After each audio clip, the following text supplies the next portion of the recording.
Vamos analisar agora o terceiro parágrafo. Respondeu o cordeiro. Você pode ver que tem aí 2 pontos, mas não está na outra linha, está na frente. Porque, mais uma vez, o narrador está dizendo que o cordeiro disse: creio que é um engano, porque eu nem nasci há apenas 3 meses. Então, não havia nascido e por isso eu não tenho culpa. O lobo replicou, todos os discursos indiretos.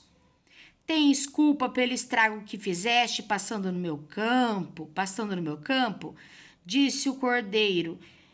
Isso não parece possível, eu ainda nem tenho dentes. O lobo, sem mais razões, saltou sobre o cordeiro e o comeu. Professora, a senhora disse que a fábula tem personagens que são animais, os animais pensam, articulam, no caso aqui, o lobo, ele estava querendo um pretexto para comer o cordeiro de todas as formas, tá? Então, ele queria um pretexto. Então, como ele não achava um pretexto e todas as alegações dele não estavam dando certo, primeiro ele disse que queria turvar a água. O cordeiro estava turvando a água.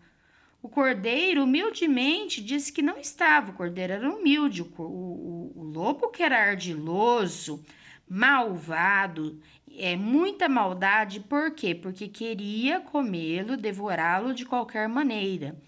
Colocou a culpa no vô do cordeiro. E o cordeiro disse que também não tinha culpa do vô dele haveria feito alguma coisa ou não. Mas isso daí era tudo artimanha do lobo. E o lobo, por último, disse: você está pastando no meu campo.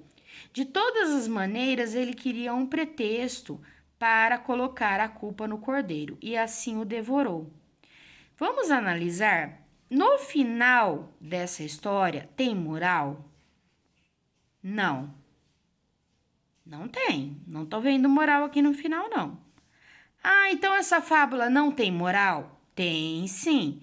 Toda fábula tem um ensinamento. Então, qual o ensinamento que nós poderíamos tirar? Uma lição, uma moral que nós poderíamos tirar dessa fábula?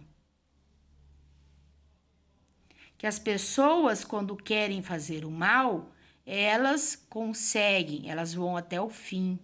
As pessoas maldosas, elas fazem o mal até conseguir atingir. Porque o lobo estava querendo fazer mal para o cordeiro em todos os sentidos, devorá-lo, e não havia argumento do cordeiro que explicasse o motivo o qual o lobo estava com esse pretexto.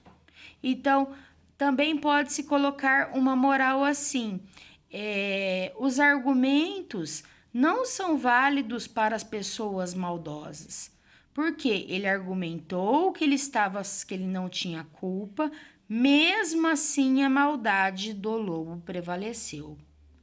Então, gente, o que eu quero dessa aula? Análise do texto, análise da maneira com que o narrador colocou a história, análise do começo, análise das palavras, análise do discurso indireto, análise da moral que não é colocada no fim. Mas, professor, é só isso? Só para analisar um texto? Gente, isso é muito importante. Por quê? Porque analisando e lendo um texto é que nós vamos ter a formação para nós sermos escritores.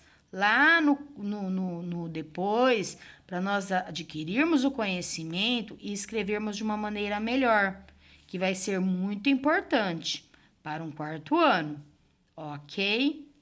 Muito obrigada, agradeço a todos, leiam e assistam esse vídeo mais vezes, porque é para análise e para estudo. Vou repetir, a aula não é somente copiar, Aula também é estudar, analisar, verificar, rever e saber colocar as palavras certas, saber fazer a revisão, ter a conduta de revisor, tá bem? E análise textual, tá bem? Muito obrigada, boa aula a todos.